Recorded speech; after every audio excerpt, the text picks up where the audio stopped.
is today is Dr. John Hartig, who is going to be our guest speaker today. He is a trained limnologist with over 30 years experience in environmental management and conservation. He's currently a visiting scholar, Great Lakes Institute for Environmental Research. His area of expertise includes strengthening science and policy linkages, ecological restoration, and transboundary conservation. He's currently leading a research project with the International Association for Great Lakes with a focus on evaluating remedial action plans to restore the Great Lakes areas of concern.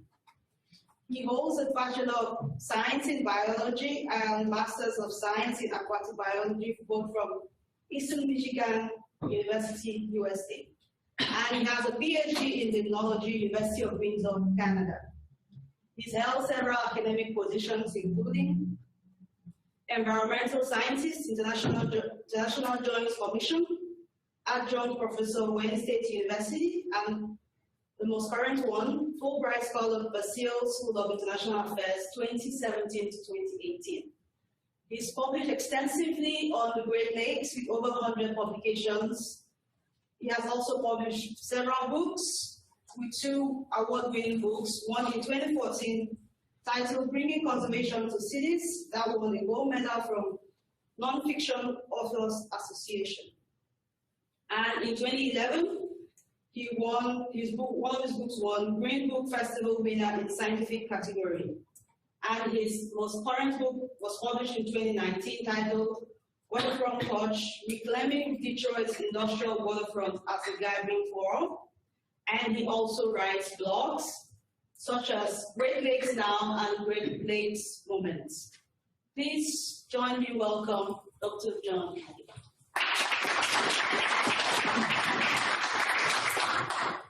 Well, it's a real pleasure to be here, and thanks, Francine, for inviting me. And Francine and I work on this International Association for Great Lakes Research together, and these most polluted areas of the Great Lakes, they use the term Great Lakes Areas of Concern. It's been now 35 years since that program, that cleanup program started.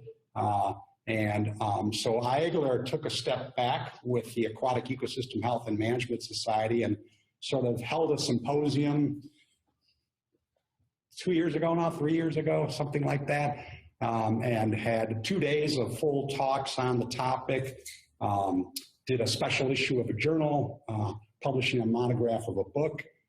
This is part of it. This is like a science transfer product, and so you're welcome to take one of these when you leave if you'd like, you know.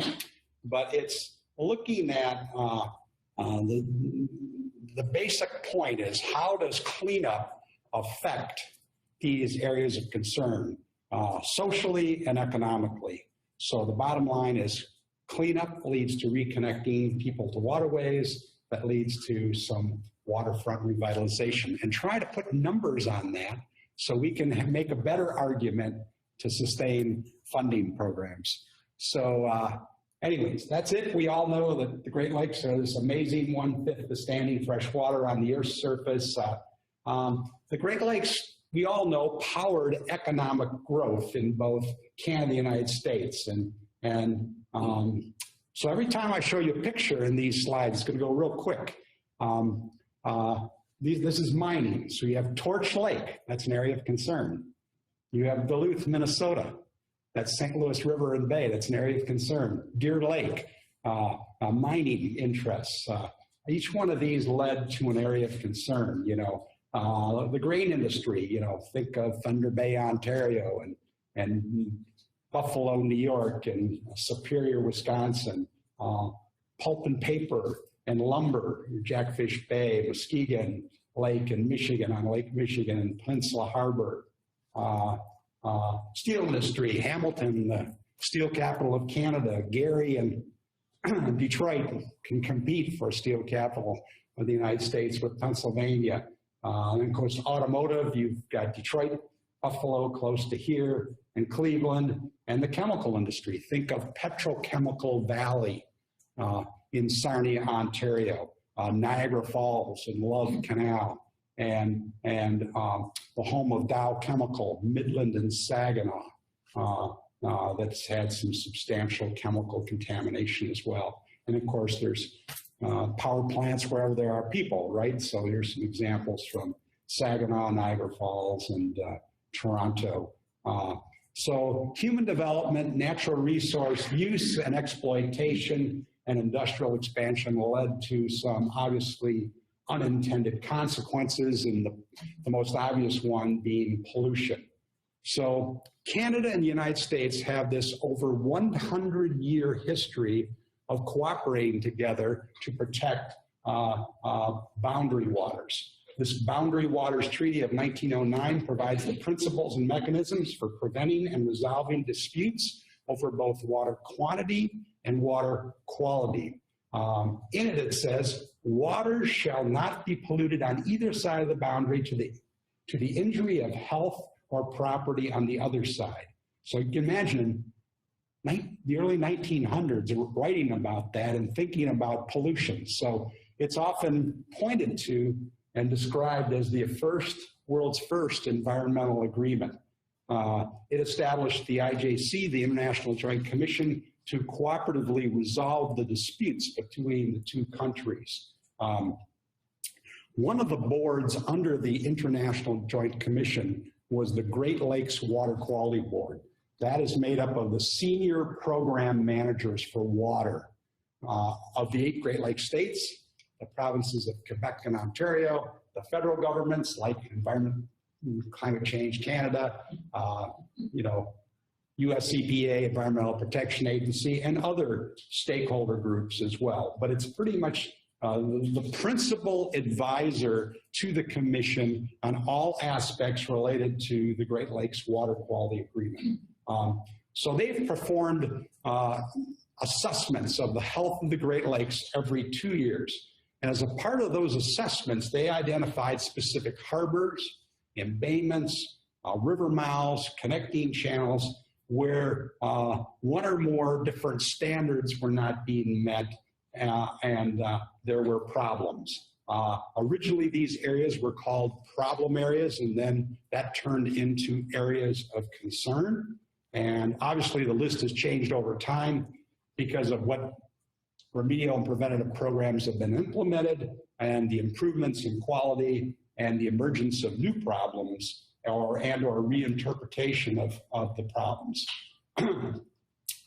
Obviously, science has evolved over this time, so problems have changed in response to the evolution of science, improved ability to detect and measure problems, and progress in implementing these remedial and preventative actions.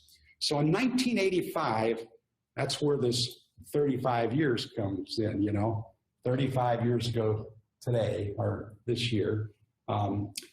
This Great Lakes Water Quality Board looked across the Great Lakes and said they had been implementing programs to get at bacterial pollution, cultural eutrophication, and they were done in sort of a top-down command and control fashion. So despite the implementation of these programs, progress in the restoration of these most polluted areas of the Great Lakes had stalled. And they said, we need to look at this differently. We need to not just look at top-down command and control programs from governments, but we need to build it from the bottom up. That's the ecosystem approach. And so then that recommendation came out in 1985, and all 8 Great Lakes states and the province of Ontario and the federal governments committed to developing these remedial action plans. And then it was put into the Great Lakes Water Quality Agreement in 1987. So it was codified into the agreement. And then a 43rd area of concern was added in 1991. That was Presqu'île Bay in Pennsylvania. So this is what they look like. You probably have seen this if you've read much of the Great Lakes literature. The key is that by having the IJC identify these areas and get the provincial, state, and federal governments to commit to clean them up using an ecosystem approach and codifying it in the Great Lakes Water Quality Agreement, that It gave laser-like focus. It elevated the priority of these cleanups, and it gave the whole program legitimacy. It gave it standing in terms of a Boundary Waters Treaty and the Great Lakes Water Quality Agreement. So when we were working on the program, from a science perspective, the term beneficial use impairments pops up in a lot of different laws. And so we worked with them to come up and reach agreement on 14. It's not perfect, but think about going in and identifying the problems and what's causing the problems. And this would be a template for them to help them identify and reach agreement on problems. Because if you can't reach agreement on the problems, you'll never solve it. So everything from our health advisories on fish, pertaining to fish and wildlife labor, to degraded fish and wildlife populations, fish tumors, bird or animal deformities, reproductive problems, beach closings, degradation of zooplankton and phytoplankton populations, loss of fish and wildlife habitat. So each RAP was supposed to identify use impairments and causes. So sometimes the causes extended way up into the watershed. So tell us, what are the use impairments? How far up in the watershed do these causes extend? Specifically, what remedial and preventative actions are necessary to restore these uses? Who is responsible for implementing these, whether it be an industry, a government, a community, or an NGO? And then the time frame. When are you going to do this, so that we can collectively increase accountability and hold these different stakeholder groups accountable. I can't tell you how important this whole philosophy of ecosystem approach was. It said, account for the interrelationships among air, water, land, and all living things, including you and I, because we share the same ecosystem, and involve all these different user groups in comprehensive management. Again, that was codified in the Great Lakes Water Quality Agreement. So there is no single best, looking back, there's no single best way of implementing an ecosystem approach in these. I like to describe it as 43 locally designed ecosystem approaches that help involve stakeholders, foster cooperative learning, because we are all having to learn our way out of these, share decision-making power, and ensure local ownership. The key is, prior to 1985, all the cleanup plans were owned by governments, right? Provincial, state, and federal governments. But now the goal was to have it locally owned, because that's going to increase your chances of getting it implemented in the end. So local ownership was really a key. Obviously, when you go into a new area and there's no big pot of money, there's no big pot of money, there's a lot of uncertainty. So there was, initially progress was really slow, considering the severity and geographic extent of the problems identified, the need to fill knowledge gaps and strengthen science management linkages, commitment to use of an ecosystem approach. Think of the transactional costs of an ecosystem approach, the number of meetings around a table, right?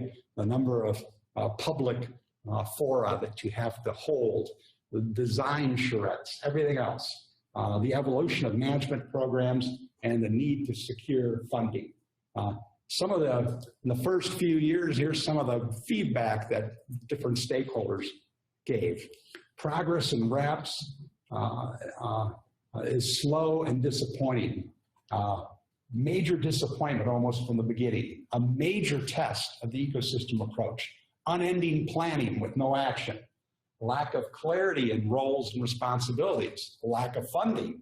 Governmental reluctance to accept responsibility for fulfilling obligations under the agreement. This is one of the Water Quality Board members during those early years saying, if RAPs did not exist, we would have to invent them. Focus is everything when it comes to undertaking ambitious projects, and RAPs provide that focus in meeting significant environmental challenges, such as we find in the Detroit River in this case. The RAP process focuses the energies of multiple stakeholders on important issues and thus provides invaluable help in moving the agenda forward. Sort of a breakthrough from senior management.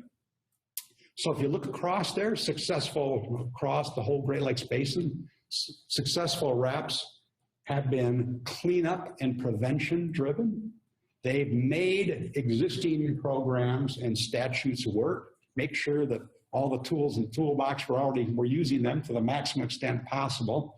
It cuts through bureaucracy, established priorities on a local basis, and worked to elevate those priorities within provincial, state, and federal governments.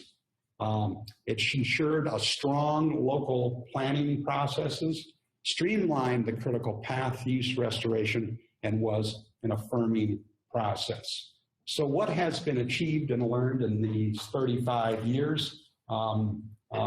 7 areas of concern have been delisted.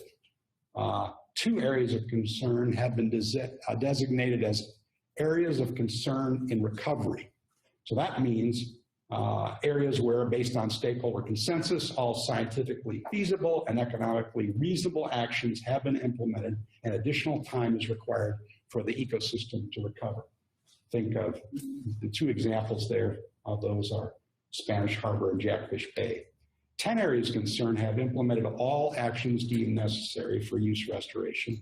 79 of 137 known use impairments in Canadian areas of concern.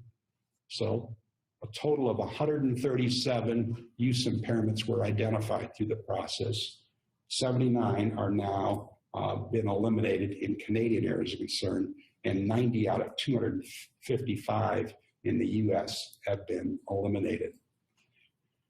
So working with the IAGLR board, which Francine is on, we did a special issue of a journal. We did a monograph. We did a review article.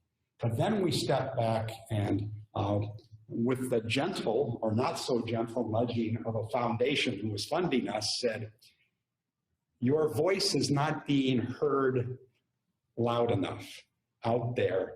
And we are asking you to take a look at some case studies of these areas of concern where environmental cleanup leads to reconnecting people to waterways that leads to economic revitalization, and put some numbers on that.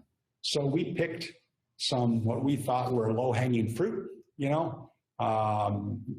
different ones from Buffalo, Collingwood, Cuyahoga. You can see the list here, and Toronto. The Buffalo River, back in the think about this.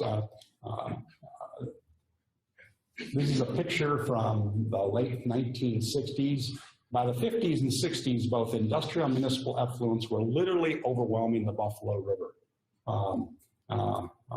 And there were no fish. The whole river was anaerobic. So there's no fish living in the Buffalo River. Anyone who's been down to Buffalo, you see the river. It's not a big river, right? It's kind of a small river.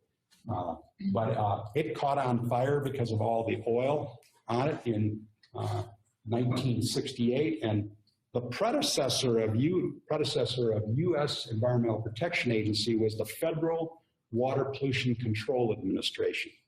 So back in 1968, when this fire occurred, it said the Buffalo River is a repulsive holding basin of industrial and municipal waste. It is devoid of oxygen and almost sterile. Oils and phenols are present in large amounts.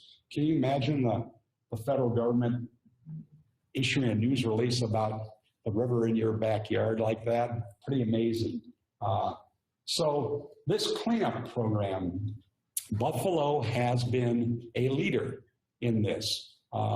The Buffalo Niagara Waterkeeper, which is an NGO, brought together all the stakeholders, revitalized the RAP process, and we're able to leverage some very significant dollars.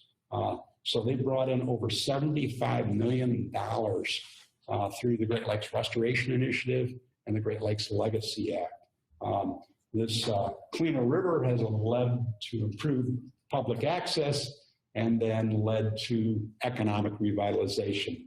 The numbers From 2012 through 2018, over $200 million in waterfront redevelopment has occurred on the banks of the Buffalo River. And these two photos tell it all. 2014 on the left and 2018 on the right. So look at that, the same view, and what a transformation of Buffalo, and lots of energy, lots of excitement about revitalizing Buffalo. Cleveland became the inevitable meeting place of coal and iron ore. This is a photo from 1889. Think of Rockefeller and oil. And he had a monopoly, right? There was 70% of all the oil, think of kerosene lamps in the 1800s, came out of Cleveland, Ohio. And what happened to all the waste oil, right? It got dumped into the Cuyahoga River. So this picture is of what they call the flats, the Cuyahoga Flats, the flat area near the mouth of the river where all the industrial industries were located. So like the Buffalo River, it caught on fire in 1969. There's a railroad trestle. This is the last remaining photo of it. You see a railroad trestle there, and you see all the scorched timbers there. So a train was going across that trestle. A whole bunch of wood had impinged on the railroad trestle. So it was a bunch of wooden debris, logs, and everything had impinged. All the oil backed up behind it. A spark from that train came off, lit the river on fire, climbed 5 stories tall, and only did $50,000 of damage.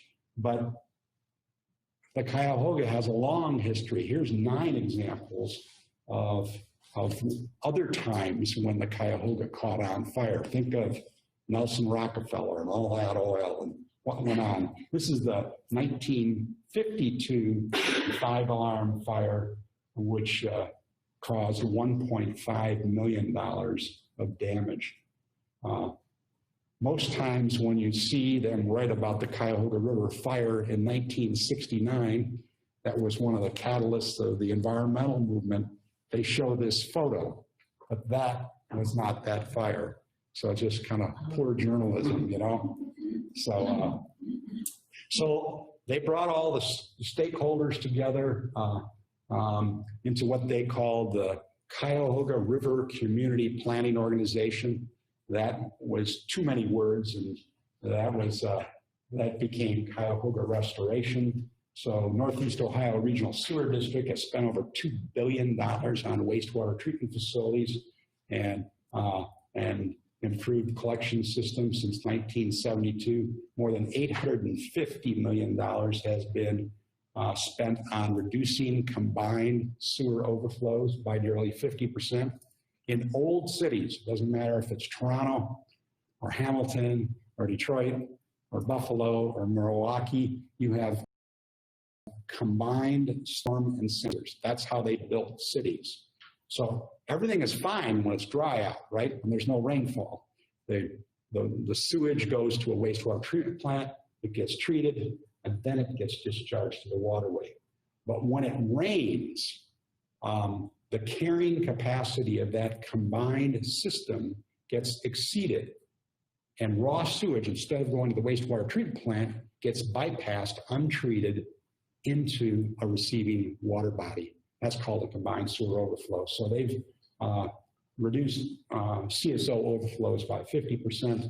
They are now in a 25-year long-term control plan that's going to spend an additional $3 billion.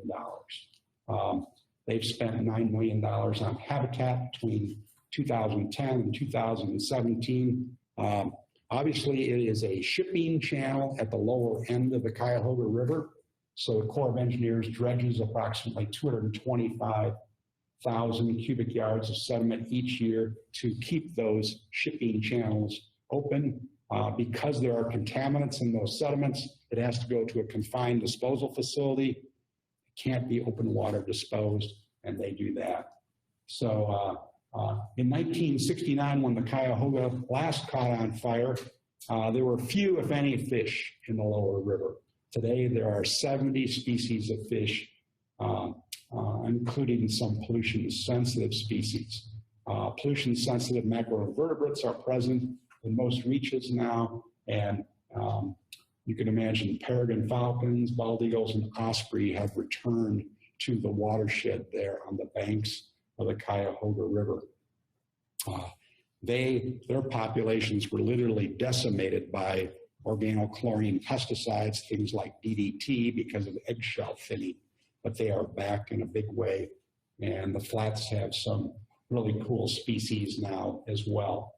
So without the cleanup of the Cuyahoga River, these photos would not have been possible. There's an organization now that works with Cuyahoga River restoration called Flats Forward. It's a bunch of businesses and industries that are looking to the future for Cleveland and where do we want to be and how can we get there. So they've been working with the Cuyahoga restoration on this, and they have, the flats have experienced $750 million in economic development since 2012, and there's another $270 million already in the planning phase, and the funds have been raised. So $1 billion of economic development in Cleveland. Collingwood was a major shipbuilding center up on Georgian Bay. Some of you have made vacation there, you know. So this is what it looked like in the 1960s. So over 100 years of shipbuilding on this site, right? So through the RAP process, this is one of the areas of concern that have been delisted, have gone off the list. So they upgraded their wastewater treatment plant to get at eutrophication problems. They remediated some contaminated sediment that was in the harbor because of the shipbuilding operation. They restored some habitat. They cleaned up brownfields. And again, they were the first area of concern to be delisted. So the town of Collingwood was approached by a development called the Shipyards and said, we want to redevelop your harbor for you, for the town of Collingwood. And the town said, well, what if you come in and we let you purchase this land, what is our responsibility in this as the town of Collingwood? Who's going to provide, you know, the transportation connections? Who's going to do the water and sewer? And what are all these costs? And before we get into this partnership with you, we would want to know something about that. So they commissioned a study to look at that very thing. What would the cost be from a shipyard's development to the town of Collingwood? And it showed after 5 years, there would be a net surplus of $900,000 per year to the town of Collingwood, primarily from taxes and everything else. So they went through a master plan process and the project went forward. The shipyards development, if anyone's vacationed up there, you may have seen it. It's amazing. It's linked to greenways and parks and an amphitheater. It's got everything connected. That's about a $400 million project. The planning director for the town of Collingwood was named Nancy Farr. She said, without the cleanup of Collingwood Harbor in the late 80s and early 90s, the revitalization of the waterfront would not have been possible. We all know that Hamilton is the steel capital of Canada, and there's another 100 years plus of steel making, right? And what was left over on the land and in Hamilton Harbor from the steelmaking process, from heavy metals to PAHs, polynuclear aromatic hydrocarbons, and everything else. So they're quite into this project. It's the largest contaminated sediment remediation project on the Canadian side of the Great Lakes. It costs $140 million, and it's a good example of public-private partnerships.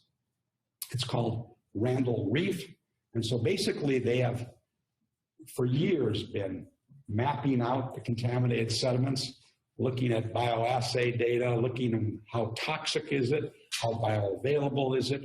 If we were to do something at a practical level, what would we have to do? So they said you're going to have to remove a substantial amount and create a double wall steel sheet piling containment cell. Think about almost like a hazardous waste cell in the water. So it's lined with bentonite, and they will take the contaminated sediments, put it into this containment cell, cap it, and then turn it over to the Port Authority. So the Port Authority, it has access to the land, will expand port operations and use this as a land base. So they had to obviously, to raise $140 million, they had to look at economic benefits. And this project is projected to realize $600 million in benefits to local businesses and $500 million to recreational users. And they are filling it now. And as they've reimagined Hamilton Harbor from being just a polluted harbor in the Rust Belt and the steel capital of Canada, this is one of the developments that is followed right now, and that's pretty amazing in Hamilton. Muskegon Lake, in those first couple of slides I showed you where we said lumber and pulp and paper industries, this was one of it. Can you imagine during the lumber era, there were 100 sawmills on the banks of this inland coastal lake on Lake Michigan in the state of Michigan. 100 mills. Can you imagine that? That is a lot. So they've done $42 million of contaminated sediment remediation and $22 million of habitat restoration as some highlights. One of the projects was to remove some of that historical sawdust and waste from lumber mills. So there were everything from logs to sawmill, everything was down there. So they removed 10 hectares of historical unnatural fill put there by these lumber mills, restored 11 hectares of wetlands, and softened the shoreline for 3 kilometers of the lake. It was a $10 million project to do that, funded by the U.S. Great Lakes Legacy Act. They had some economists come in from Grand Valley State University, and they did a study that showed this project would generate $60 million of economic benefits over a 20-year time frame, or a 6-to-1 return on investment. So that was really key. And now, obviously, Muskegon Lake is being rediscovered as a recreational resource. This is where I come from, Detroit River, and this is the Detroit River in the 1960s. On the left-hand side is a tributary coming in called the Rouge River. And you can see all the oil coming in and raw sewage and everything like that. You also see in the image a conical shaped plume. You sort of see it there. That's the submerged discharge pipe from the largest single site wastewater treatment plant in North America, the Detroit wastewater treatment plant. So back then, they were only having primary treatment. So that means settling and disinfection. So that's raw sewage coming in the 1960s. Pretty amazing. The Renaissance Center is the global world headquarters of General Motors. It sits on the banks of the Detroit River. Maybe some of you could picture it. There's a whole bunch of towers that are really tall. It's a large complex. This photo was taken 20 years ago, looking east and upriver on the Detroit River. So think of Detroit River. It was Detroit is automobile capital of the United States. It's an industrial town. The river is nothing but a working river in support of industry and commerce. And this is the view you had. And you see material storage piles where freighters come in and offload everything from limestone to salt to everything else. You see 3 sets of cement silos there. You see surface parking lots, and you see dilapidated and abandoned buildings. What a sight for a town like Detroit, right? You know? So in 2003, it actually started in 2002, where they brought together a blue ribbon committee to think about the future. This photo right here was what they were saying. How can we become a world-class city again if this is what we have for our waterfront? So what do we need to do?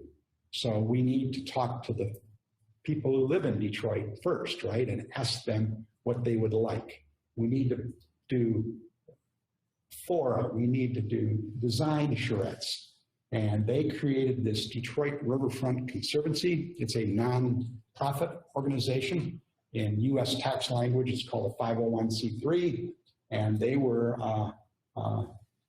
able to raise money to build a portion of it already. So their vision, there's a really cool park in Detroit, in the middle of the Detroit River, called Belle Isle. And that's a 982-acre park. It was designed by Frederick Law Olmsted, same person who did some of the Buffalo parks, Central Park in New York, the US Capitol. I mean, he has world-class designs all over the place. So he designed Belle Isle. So it's going to go from the MacArthur Bridge to Belle Isle to the Ambassador Bridge to Canada. It's about 6 miles, 5.5 miles. In the first 10 years now, the city of Detroit went into bankruptcy. It was the largest city in the United States to ever go into bankruptcy. So they had no money, right? So during that time, this nonprofit organization raised $140 million to build the Riverwalk. And they did an economic benefits study of actual return on that investment. The return on that was $1 billion of other economic development that occurred because of that. And here, this Mark Wallace, the president and CEO of the Detroit Riverfront Conservancy, without the early focus on cleaning up the river and improving water quality, this transformation of the river's edge would not have been possible. I'm going to talk about that in detail this afternoon. So here's Toronto, largest city in Canada, right? Awesome city. So since 2003, the city of Toronto has spent $485 million to control stormwater pollution and reduce basement flooding risks, and projects to spend $2.8 billion between 2016 and 2025 on additional stormwater projects. That also gets at combined sewer overflows and those bathing beaches that you see in the newspaper in Toronto, you know. They also have been a leader in taking the edge of Toronto Harbor and restoring habitat. They've spent $80 million since 1987, and you can see some of their cool projects from this aerial photograph there. In addition, the Don River was probably one of the most polluted rivers in Canada, and the Don actually caught on fire a couple of times. It had all this industrial waste was going into it, and so they paved it over. They put tributaries in culverts under the ground. They did everything possible to degrade the Don River. So they're doing a Portlands flood protection and Don River mouth naturalization project. So they're going to try to restore, not totally, but try to get back to the original hydrology to the best of their ability. They're going to restore wetlands. They're going to get at combined sewer overflows. That project's going to cost $1.25 billion. So between 2001 and 2017, $1.6 billion was invested in waterfront redevelopment. It started out with the Waterfront Regeneration Trust under the Crombie Commission in Canada, and now it's called Waterfront Toronto. And economists have estimated that this $1.6 billion invested, adjusted for inflation, will generate approximately 14,000 full-time years of employment, stimulate 4.1 billion of economic output to the Canadian economy, and generate local government revenues of approximately 848. So how many of anyone know what that picture is right there? Leslie Street. Leslie Street Spit. So just one quick story, which is really cool. Leslie Street Spit is really cool because it was that's where they dumped sediments, you know, so that freighters could come in. So it's like confined disposal area. So some of those sediments were contaminated, right? How much were they contaminated by? What are we going to do about it? So they have done over about 15 years, created that and restored habitats out there and converted into Tommy Thompson Park. Yeah. And I just saw a presentation. What's that? Cormorants, yeah. I just saw a presentation 2 weeks ago at Wetland Symposium. Yeah, so it's pretty amazing the scale that they're doing that on. And so obviously cleanup leads to reconnecting people to waterways, that leads to revitalization, but we are not done. We have a long ways to go. Although much has been accomplished in the revival of these areas concerned, much needs to be done to meet the long-term goal of restoring the physical, chemical, and biological integrity of these ecosystems consistent with the Great Lakes Water Quality Agreement. Some of our challenges: preventing pollution and controlling contaminants at their source. We can't do that enough. An ounce of prevention is worth a pound of cure, right? How many times do we have to learn this as a society? Remediating contaminated sediments and brownfields, adequately controlling non-point source pollution, this runoff off our roads that doesn't come from a single pipe, rehabilitating and conserving habitats and biodiversity, addressing climate change, and achieving sustainable development, which is our long-term goal. So, as part of the project that has been done under the International Association for Great Lakes Research, we surveyed all 43 areas concerned to look at how much money was spent between 1985 and 2019. So there were 31 areas concerned in the United States, 17 areas concerned in Canada. A total of $17.6 billion US was spent during that time period in US areas concerned, and 6.5 billion Canadian in the 17 areas concerned. So that's a total. 22.8 billion has been spent thus far. The biggest percentage of that expenditure was 72% is on upgrading wastewater treatment plants, addressing these combined sewer overflows, and addressing urban stormwater runoff. That was the second biggest piece in the pie is remediating contaminated sediments, 13.2.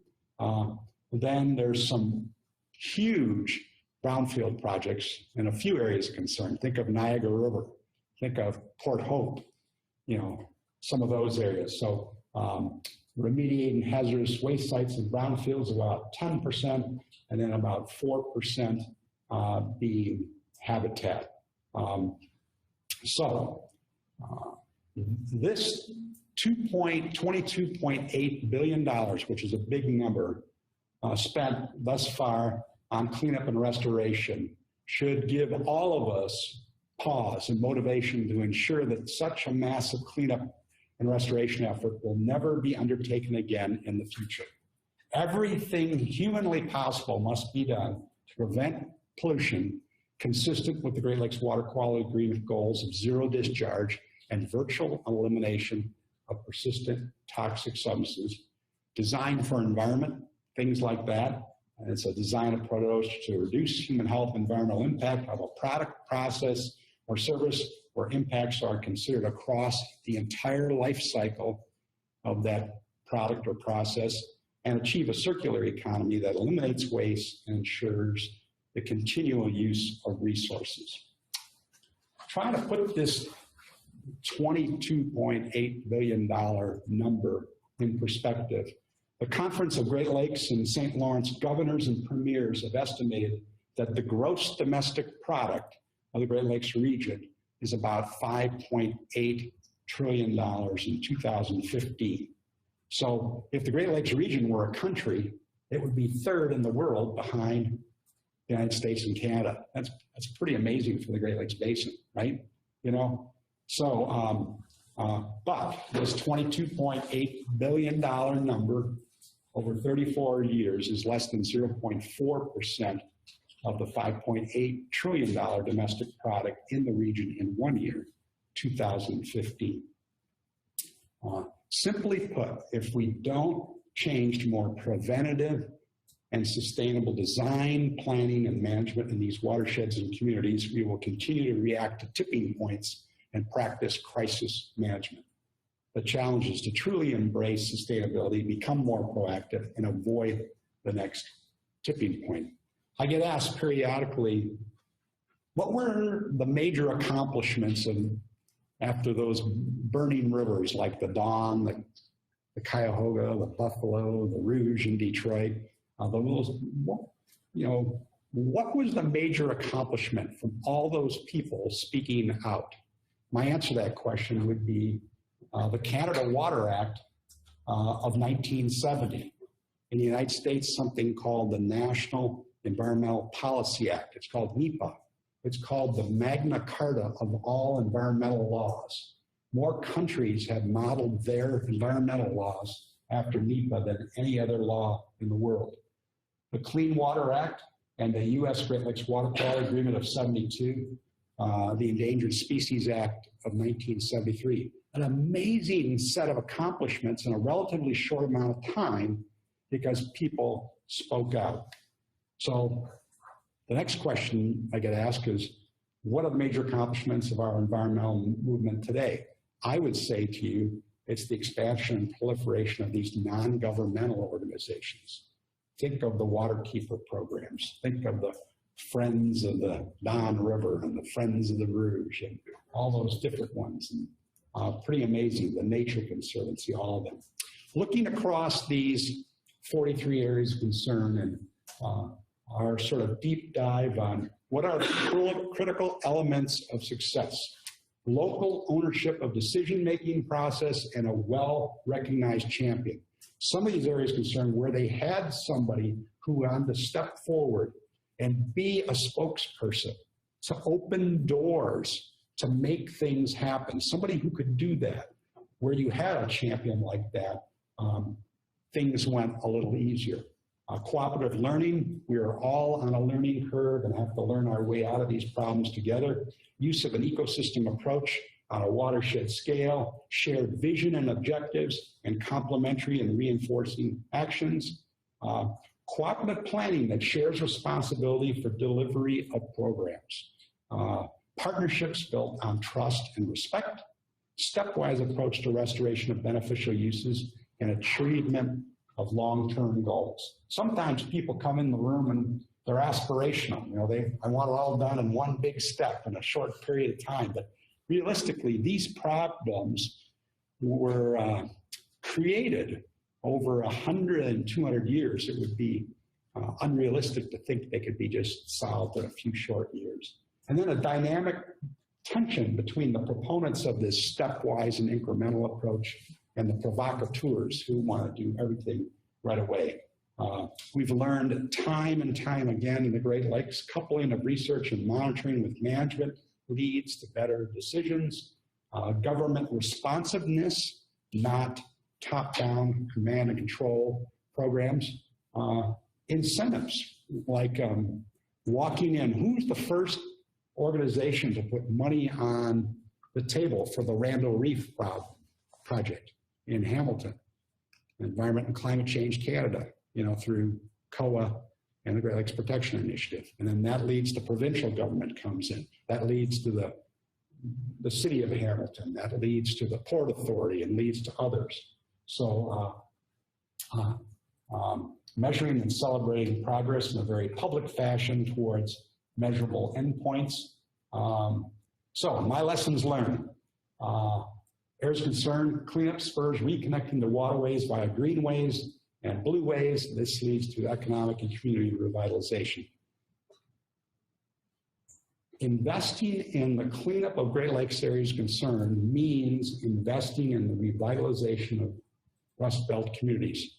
Money for COA. How many of you know COA, Canada-Ontario Agreement? And funding through that was held up, right? And held up. And the Great Lakes Protection Initiative in Canada has been underfunded by most people's standards. In the United States, politics going on, and they wanted to defund the Great Lakes Restoration Initiative and its sister program called the Great Lakes Legacy Act, clean up contaminated sediments. So what we've tried to do is talk about this, that investing in cleanup means investing in revitalizing of some of these Rust Belt communities. The Great Lakes Commission and the Council of Great Lakes Industries formed a partnership and published a report just in a little over about a year and a half ago that showed that for every dollar spent on this Great Lakes Restoration Initiative during 2010 through 2016 will produce an additional $3.35 of economic activity through 2035. So again, this idea of return on investment, this Great Lakes Revival is another attempt to strengthen that message to sustain these funding programs. Cleanup of areas concerned can also change their perception from being recognized as polluted rivers and harbors in the Rust Belt to being regarded as healthy ecosystems that improve quality of life, celebrate history and culture, strengthen the economy, foster a sense of place, and achieve competitive advantage.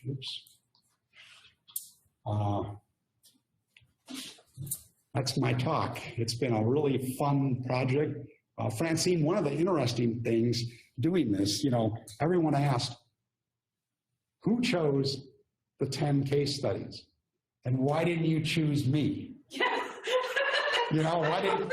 And so basically, that's why I said it was kind of like low-hanging fruit.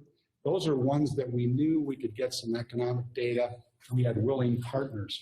But now it's amazing. We've had at least 10 of them come in and say, well, why can't you come in and work with us to pull together all the environmental data, the ecological data, and the economic data and tell a story for us, because we would like that. And so it sounds like another grant proposal, right, Francine? Yeah. So anyways, I'll be happy to answer some questions.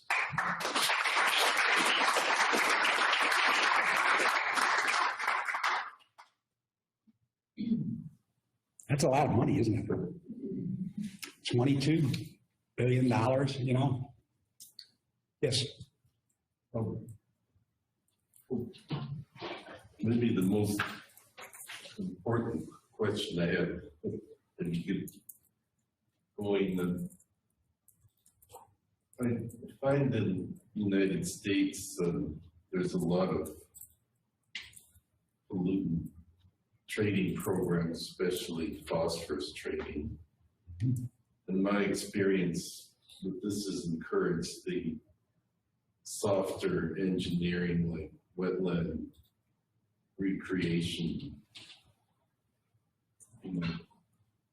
improving the land. And in Ontario, I'm like some kind of voice in the wilderness. I continue to push these ideas, and I feel that I'm facing a self-interested wall that have influence but won't come out in the open, and they want all the money to go into, hard concrete sewers and everything. I'm hoping that maybe if you can talk about that a little. Talk about this problem and maybe change things in Ontario. Wherever we go, we have that problem. I think the poster child of that is the Maumee River Basin on the western basin of Lake Erie, you know, and think of all that, how big that watershed goes into 3 states, Ohio, Michigan, and Indiana, and it's 90% agriculture, and they've spent 100 years draining and tiling those fields. So they've spent 100 years moving as much water off the land as fast as possible, right? And destroying all those wetlands, right? And so it just seems, but that can't get traction right now. You know, we need to have a significant effort to build back some of that black swamp, some of those wetlands back in there. I think I'm frustrated like you are. You know, the state of Wisconsin was always, of the jurisdictions in the Great Lakes Basin, Wisconsin was always looked up to as a leader in agricultural non-point source pollution, you know, that they were doing it. And after 20 years, they did this big in-depth study looking back at, since they were leaders, you know, what did they achieve and what are the lessons learned? How do we transfer there to others? They looked at that program and it said they could, despite their best efforts, they could not get enough coverage. They couldn't get enough farmers to do the right thing because it was voluntary. And many of them, you know, with property rights big in the United States, this is my land, you can't tell me what to do on my land, therefore I'm going to do whatever I want, you know. So that has to change. So how do we do that? I think, you know, I think at a research level, you know, doing research with farmers at the table, you know, that idea is just that is such a timely thing. We need to do that. Where we see that, that's being done down in Essex County in the agricultural area of Essex County in Ontario right now, and that's showing some great promise. But we need to have coverage, right? We have to have that more, you know, to educate them. So I don't know. You know, you look at the algal blooms are as worse as they ever were, right? And we are not doing any better. And of course, climate change is now in there because the intensity and frequency of storms. So, you know, we have these really intense storms that have, and the frequency of those is going up. So we're washing all those nutrients in, and you know, you got the zebra mussel effect, and you've got, you know, some of these algae have competitive advantage because they like warmer environment. And look at you're outside right now. It's supposed to be Windsor, right? I mean winter, you know. So I don't know. I think in the urban environment, you know, now these cities that are passing ordinances that say if you have a new development or if you are going to modify an existing development, you have to account for every liter of stormwater. You know, you have to account for it on site through rain gardens, stormwater retention basins, green roofs, and everything else. So that is showing some progress, but look at, you know, how far we have to go. So I guess I'm not optimistic about that. Right now, it's going to change. How do we do that? Well, thank you. One negative experience I've had from the Niagara route, I'm chair of the Public Advisory Committee. This criticism came of mission creep. Mm-hmm. And what they thought was a creeping mission was encouraging more forest cover in the Canadian side of the watershed. I think that's, you know, perfectly legitimate. You know, knock it out of the rat plan was wrong. But I'll give you one good example of South Nation in the Ottawa, it's tributary to the Ottawa River. They do pay farmers to do ecological restoration, buffer strips and trees on their land. And they got the money from the cost of, they saved money, didn't have to build as many sewage. And it was a trade, and it's the only example in Ontario. And I think it's really criminal how all this money that could be used to do this sort of thing is just locked up and not used. Yeah. I've heard that argument too about mission creep. You know, we can't talk about that, and you know, because they've lost sight of the ecosystem approach. And I think we need to do a lot of work on that. You know, to educate people. But there are some, you know, like, you know, think of Detroit. You know, you have all this industry and all these people, and Windsor, the automobile capital of Canada. All these people, and you know, out of that they created an international wildlife refuge to actually protect lands for conservation. And there's a big battle on right now over a piece of property on the Windsor side called the Ojibwe Shores. You know, that they wanted to develop, but it's the last remaining natural piece of shoreline. You know, and it's it's a corridor that goes inland to something called Ojibwe Park, which is one of the last remaining tall grass prairies in southwest Ontario. And so it's a wildlife corridor, right? You know, and they want to up for development. So they're trying to find the money to buy it and protect it. So these conservation programs, we need to lift those up, right? And do that. And what I like about the conservation programs today is it's not just about doing conservation, but teaching conservation, and the long-term goal of developing a conservation ethic. You know, so many people are disconnected from water and the land, and we need to reconnect them. And so there's lots of good examples going on out there like that. Yes. So you mentioned the importance of monitoring, and we're talking about trying to clean up sort of already existing areas of concern. I guess I'm just sort of wondering how often are new areas of concern identified, yeah, in terms of the monitoring of sort of areas that are already under concern status? Never. Never? Okay. And the reason governments, I'll just be really honest with governments, say, oh my gosh, you're going to want us to spend 35 years and all this staff time, all this money, clean something up. So they don't want to go through that again, you know, something like that. But what, you know, kind of like living laboratories for doing this work, what a great example of learning from this. And that's what IAGLER is trying to do, is just to share as much of that. And we all know that monitoring programs at the federal, provincial, and state level have been cut, right? Generally, over time, there is less monitoring. But at the same time now, you know, citizen science is coming on much more so. I'll just tell you one story from where we are on the Detroit River in western Lake Erie. We at the University of Windsor, we every 2 years hold a State of the Strait conference. So DEPLA is the strait, so State of the Strait.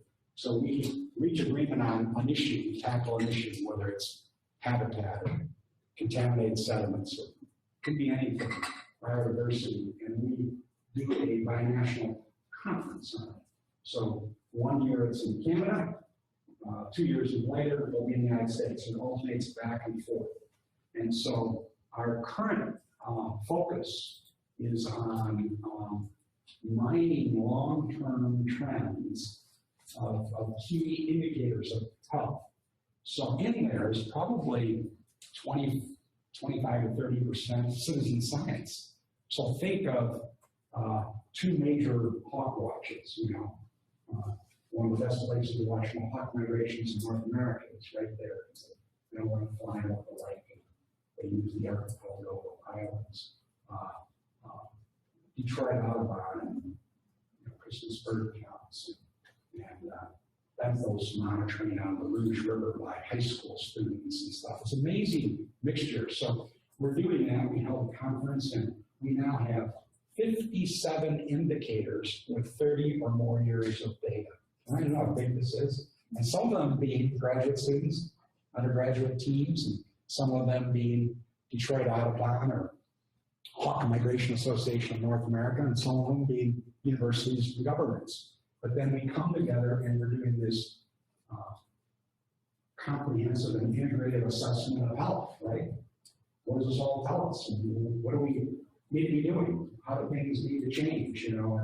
And in some cases, like fish contaminant monitoring in Western Lake Erie's gone away. You know, I mean, how, you know, and so we get to point out some things. So that's a great tool of raising that up and doing it in a well. And if you're interested in that, can you see me afterwards and I'll give you a URL for that website and you can sort of see what we're doing and where we're going with it. Does that answer your question? Yes. Yes. When you mentioned the movement of the sort of coordination from government to local, which happened in these mid-90s, I was personally a benefactor of that in terms of locally working in Niagara, and Dr. John Barker, who was on the public advisory committee at the time, but as an NGO, he's the current chair of the Niagara Restoration Council. Nice. So he was there at the beginning. I kind of came. So I do really appreciate your the history part of your presentation, in particular the beginnings of how these areas were chosen. For me, I work with probably a lot of people that you know as well, and they're like, well, you know, the money was going here, so I never really got, until now, that sort of backstory. So thank you for that. So can you imagine those first 42 areas concerned? How did that come about? So Great Lakes Water Quality Water goes into a room just like this. And they're sitting just like this. They shut that door and they say, okay, where do we have major problems? Where do we have beneficial use impairments? Let's go around the table. And they went around the table about 3 or 4 times and came up with 42. And I think that's Sammy George from Brick, Jeanette Anderson. That's sort of how it was described to me, because I think they were actually around it. But yeah, it was just, so thank you. I'm curious to know that 23 billion, 28 billion. 20. Sorry, what did you say? 20? 22, wasn't it? 22.8. Yeah, in the US and. Yeah, I converted it all to one currency, so it's 28. 22.8 billion. Okay. Was that money that was spent on restoration, or does that include, I'm sorry for asking the question, the administrative piece? No, that's not administrative. Right, okay. Those are Have you actually. ever looked at that? They weren't, can you imagine, there's so many of the provincial, state, and federal rep people like Jeanette Anderson and Senator George are a minority that have been around that long. All that, those data and information aren't readily available. You know, they don't, you know, who's going to do that? So this took IAGLR over a year just on that survey. There was one graduate student just working with everyone, and a lot of them had to go to local, pick up Niagara River in New York, and had to go to the local level, you know, and not get that from DEC, New York State Department of Environmental Conservation. So it's probably the best data, but it is truly remediation and prevention actions. Yeah. Do you, in terms of the future of RAPs, what do you think is going to happen? Because I've heard multiple things that, you know, you've got those that believe these things have been around long enough, enough is enough. There's a frustration, you know, that we're not finishing things off. They're 35 years old. We need to get it done, show the people that we can finish things, or will they continue? Like you said, you can't fix these century-old legacy issues. Yeah. 35 years is still a short amount of time. That's a short amount of time. Yeah, what do you think is going to happen? I think if we, all of us, keep raising up Well, you identified all these problems, beneficial use impairments. You said you're going to do something about it. You haven't done it. So let's keep reminding it. And I think some people don't like being identified as a Great Lakes area of concern. You know, there's a certain negative connotation with that, you know, and they don't like it. But it has meant resources. Sure, it's been slow, right? Taken a long time, but you are a priority. That's why I said laser-like focus. I mean, looking back, that was so, didn't matter the number, 43, 25, 55, you know, you make a priority, let's do it, and then learn from it. There are other watersheds in the Great Lakes that say, oh man, you know, Grand River, right? Why can't I get the attention that you get, and why can't I get, you know, my answer's been, you know, we got to start somewhere as a priority, and they had compelling problems, and let's get on with it. This transition, you know, the lingo to life after delisting is a, what does that mean? Like, who is going to be there? You know, we've been working with some of the local groups like Flats Forward and Cuyahoga Restoration. They're not going away on the Cleveland, you know. Friends of Detroit River, that's the reason I pointed the finger at these NGOs. That's really important because they're going to carry the ball afterwards. One of the arguments has been, you know, Francine, when we were going around, you know, we had a variety where we had to go around and visit a whole bunch of areas concerned and air some of our findings and conclusions and recommendations and say, okay, are we on target? Are we off target? If you think we're wrong, what's a better one, you know, and all that. And we heard from them. They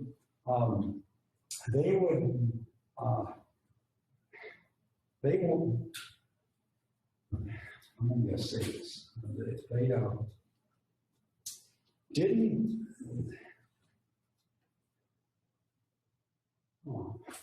they weren't happy with it, you know what I mean?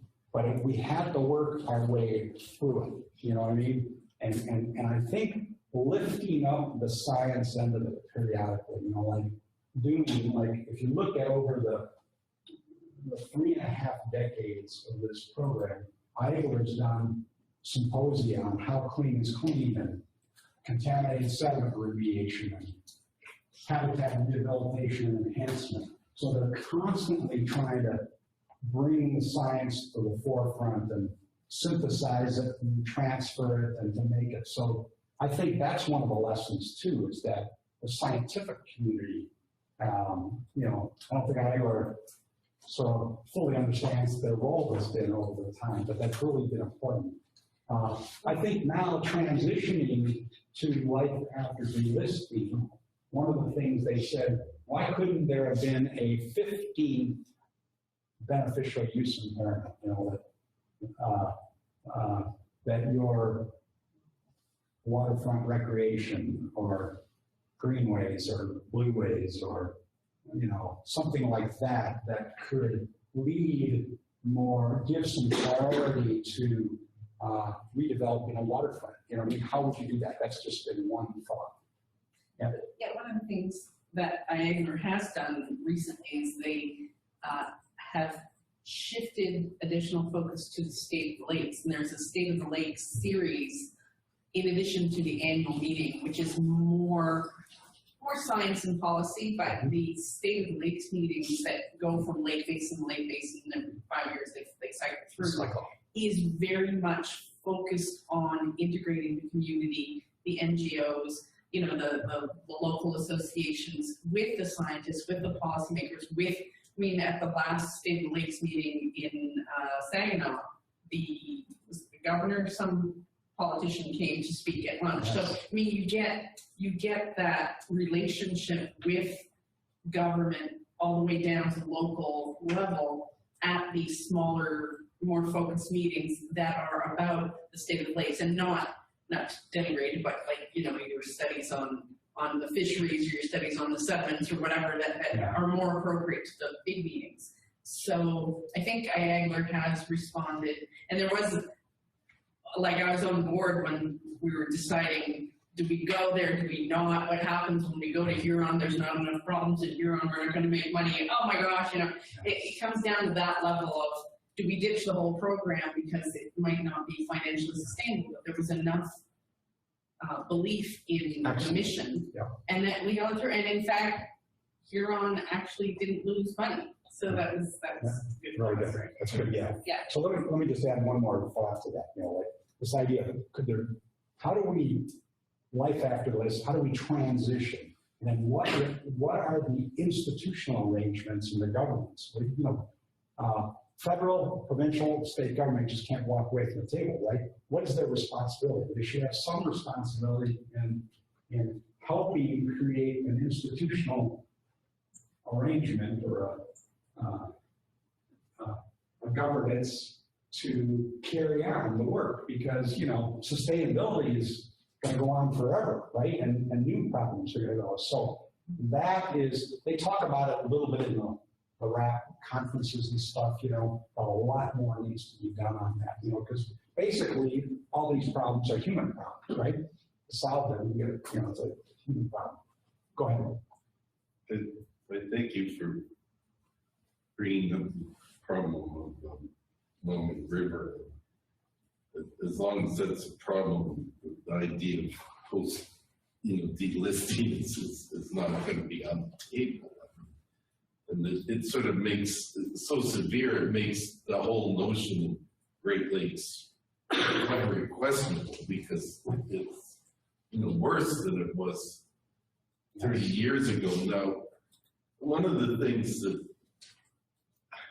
in the early 90s, there was a Ministry of Environment report that claimed Lake Erie was phosphorus deficit. I think that must be a terrible example of junk science. I wonder if you know anything more about it than I do. No, I don't know that one. I don't know. So it was terrible. It was a person, Doug Draper, he put the, release in the, Standard. I read it, and I think this whole Lake Erie issue, and the Ontario side, like you said about farmers in Essex County, positive. Generally in southwestern Ontario, forest cover is declining, and the situation is getting worse. It's not as dramatic as Maumee River, but it's not improved. So my answer to that, from the lessons from this, is establishing these quantitative targets. Like, what is your target for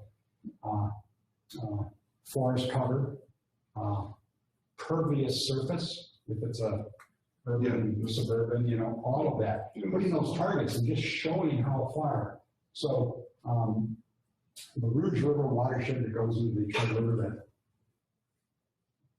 that picture I showed you, has 23% impervious surface for the whole watershed, which is a big high number. The goal is less than 10. So that keep putting that out there. That means planting trees, right? Green infrastructure, all of that.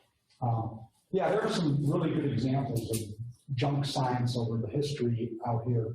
By the one that I was involved in, I got my first job after my master's degree was to work on the phosphorus detergent ban in Michigan. And I'd have to go to some of these debates, public debates, and the soap and detergent industry would hire people to come in, and they would say exactly the opposite. So here we're trying to be very systematic. We put our data together, we show them this, we come in and all this, and of course they had more money to market it and everything else. That was really frustrating, to see that. So there are examples out there, but that's where, organizations like or universities, they have credibility. They can do that. When this Bird Family Foundation came to us at Iowa, they said, one of the reasons we want to come to you is because you're an honest broker. We know we're going to get facts and the truth, and that legitimacy is one of the reasons we're buying, your time is to do that, and that's really cool. We need, so organizations like, and in universities, if you look around these areas of concern too, where you have a university invested in an area of concern, things go better. It doesn't matter if it's Green Bay, it's University of Wisconsin, Green Bay, or, Muskegon Lake and Grand Valley State University, or, University of Windsor and Detroit River, where you have something like that. McMaster at Hamilton Harbor and on CCIW. So, having that and then having that continuity over time, right? So somebody's thinking about it is really important as well. Yes? Okay, so when you use the terms use impairment and area of concern, does it signify degree of contamination? Say that again. Okay. So I hear you use terms like use impairments and then area of concern. So does that signify the degree of contamination in the waterfront? It's higher if you designate as an area of concern. It's higher. Yeah. Yeah. So obviously, I'll give you some of the politics behind this. The areas of concern. Think of getting funded. When they started this in 1985, there were no funding programs, right? It was just working through existing programs. So by identifying these 42, 43, 1991 areas of concern and all the problems, putting numbers around that, that said, what are we going to do about it? So then additional funding came in through COA, right? And they, in the United States, after a decade of lobbying, that's how the lag time in getting funding is so long. It was a decade to get the Great Lakes Restoration Initiative and its sister organization, the sister initiative, Great Lakes Legacy Act, which is contaminated sediments. That's what, and now they have spent $1 billion in less than 10 years on contaminated sediment remediation in U.S. areas of concern. And now they're trying to get more funding for the Great Lakes Protection Initiative in Canada to be, maybe not the magnitude of the number, but relative to the problems, it's so underfunded right now, And if you notice, there is an initiative in Canada right now to look at some kind of a new fund that would be bring new money, $100 million in over 10 years to the Great Lakes. So there's always a lifetime on the funding, but the importance of identifying those areas of concern, putting numbers on the use impairments, having something scientifically defensible. Why are contaminated sediments a problem in the Niagara River or Hamilton Harbor, where? And we can justify that. And what are the programs to deal with that? And in terms of contaminated sediment, most the potentially responsible parties are no longer in existence. There's not many corporations you can go after, so they're almost like an orphan. And so that's where governments have to come in, and they've been good about it in recent years, like under the Great Lakes Legacy Act and Great Lakes Restoration Initiative. They will put 65% of the cost. Now we started 2 on the Detroit recently. They put 65% of the cost of that on the table as an incentive. And you have 2 years to figure out how you're going to come up with the 35%. If you can't come up with the 35% non-federal match, we walk. And then you're going to be on the hook to do this on your own for the whole. What a great financial incentive, And it took a long time on that Randall Reef problem in Hamilton Harbor, but that was a nice example of patching it together to make it work, It seems Sheila Cobbs, when she was Minister of the Environment, played a major role in getting that going. Yes. And not generally appreciated for that. Like, she's well-known politician, but people don't associate her with that. So that's the reason I use the word champion. Yeah, We have a champion, so sheer cops in Hamilton, Burlington, Hamilton Harbor, David Crombie, early champion in Toronto, John Dingell on the Rouge River, who was the Dean of Congress. You know, there's examples. In some cases, there are corporate champions as well, you know, on that. So they can come from a lot of different places, but somebody who can elevate the discussion can open doors that can bring people together and help make things happen. So that's why all of you need a facilitation class before you graduate. You all need a facilitation class because we have to all be facilitators in this stuff. one thing with the Niagara Canadian AOC, there was a goal of 30% forest cover, and that was removed from the guidelines of the AOC. Right. As an example of bad mission. I can just add that when the water quality agreement was amended in 2012. 2000, yeah. Yeah, and then so the definition of waters of the Great Lakes changed. Yeah. And it's related to that, because there was a recognition of scope creep. So for Niagara, there was some, we will probably never agree on this, some scope creep in terms of habitat.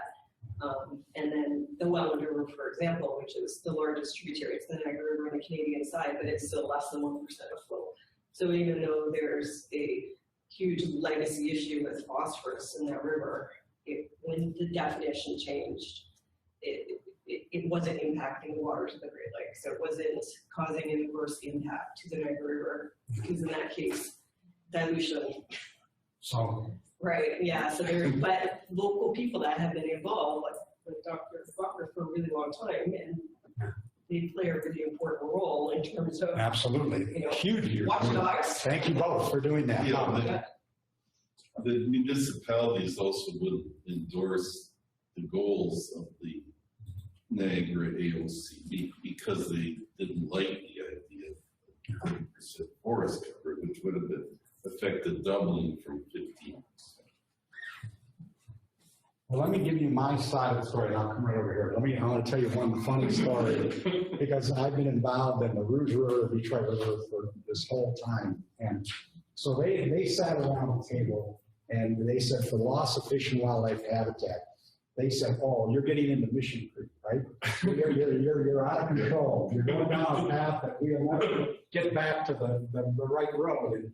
And so they came up, and as a private meeting, I was not in it, but they came up with 14 projects on the Detroit River on the US side.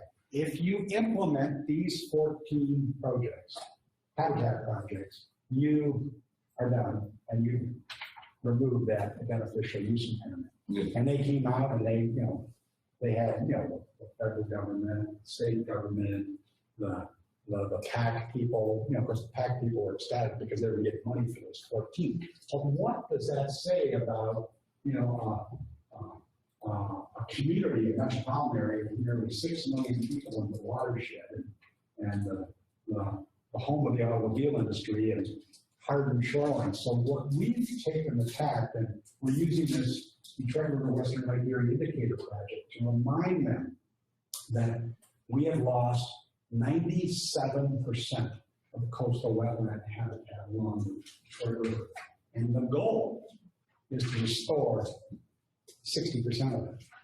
That's the ecological, that's what we've been able to agree to at the sign. Now, the scientists are all at the table, right? And the policymakers are doing that. But we are at least pushing that out there. Then we've taken soft shoreline engineering, and we have, so we have forest cover. So we're coming out through this state conference and its report, a parallel set. Now, don't forget, you may have implemented the 14 projects, and congratulations on getting the money and getting those done, but we're not done. Look at this, and there's some, you can imagine some tension between us and that, but I think that's how we do it, because we're doing it scientifically, we're doing it objectively, and everything else.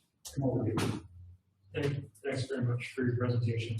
And two questions that I'd like to reflect on your 35 years, which is great depth of experience. It's a kind of a privilege to have you here today and also to pick your brain on a few things. Myself and a number of folks around the table here are water governance people.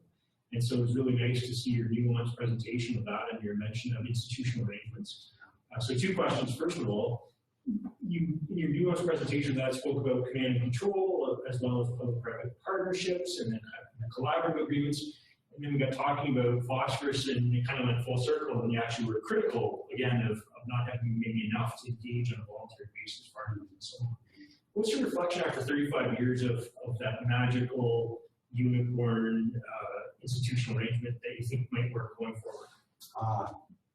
I guess I'd go back to that one slide, 43 locally designed, so there's no cookie cutter approach to it, right? So I'll give you a couple of examples on the Rouge River back in 1985. The reason it was on the list was not because of the burning of the Rouge River and all that stuff. Actually, there were two primary issues. One of them was there was a odor problem, and there's a couple of cities there. Dearborn, if anyone knows Southeast Michigan, Dearborn is their home water company. So Dearborn, Melvindale, Allen Park, they are on the banks of the Rouge River.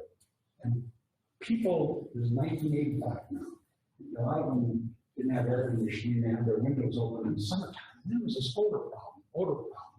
And they, of course, reported it to city government and state government, and no satisfaction. It's got to be in the industries, right? There's so many industries. There's a refinery, there's a steel plant, there's automotive, it's got to be one of the big ones. And they couldn't figure anything out. Finally, they did a petition, and there were like 5,000 signatures, and delivered it to the U.S., the regional administrator of U.S. Environmental Protection's Permanent desk, and said, no one's listening to us. Nobody cares. Would you look at this? And he took it seriously. And he looked at it, and it took him 6 months, but they figured out that the whole lower Rouge River was anaerobic, and it was off-gassing hydrogen sulfide, so it was the smell of lab eggs, and that was the order.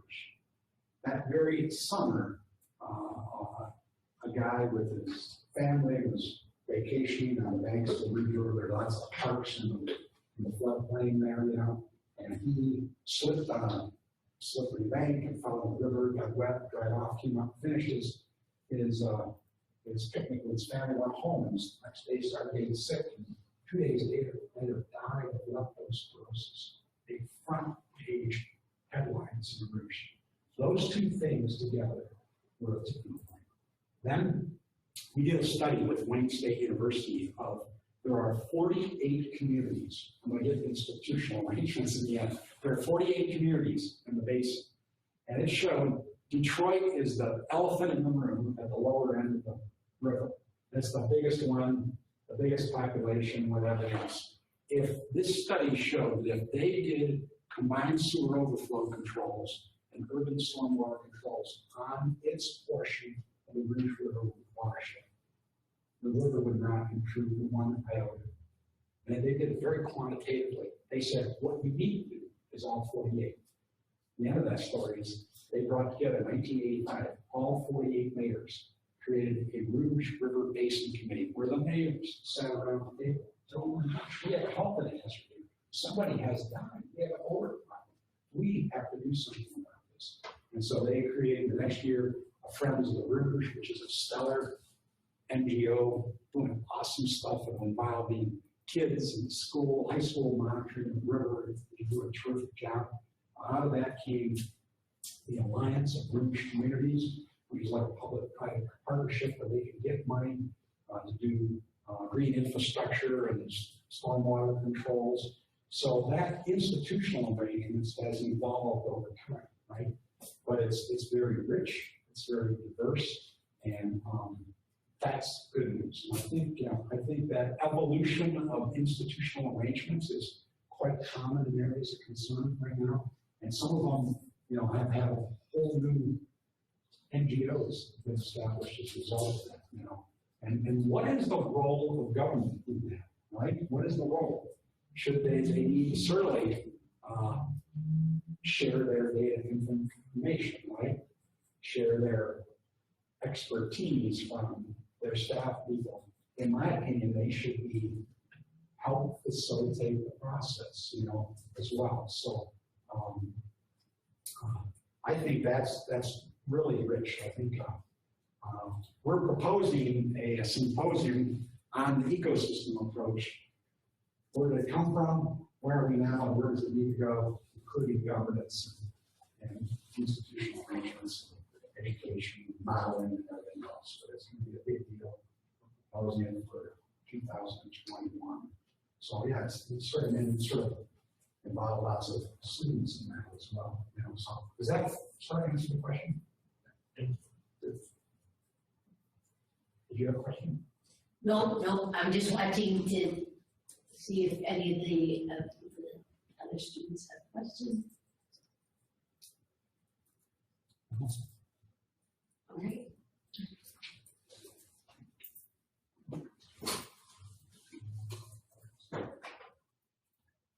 Thank you, Dr. Hartig. We really enjoyed hearing about how ecological cleanup leads to social and economic revitalization. As sustainability students, we are very interested in the relationship between people, planet, and profit. So thank you for sharing these local case studies that demonstrate how these three pillars interact. And on behalf of the ESRC, we would like to present you with this small gift as a token of our appreciation. Thank you very much.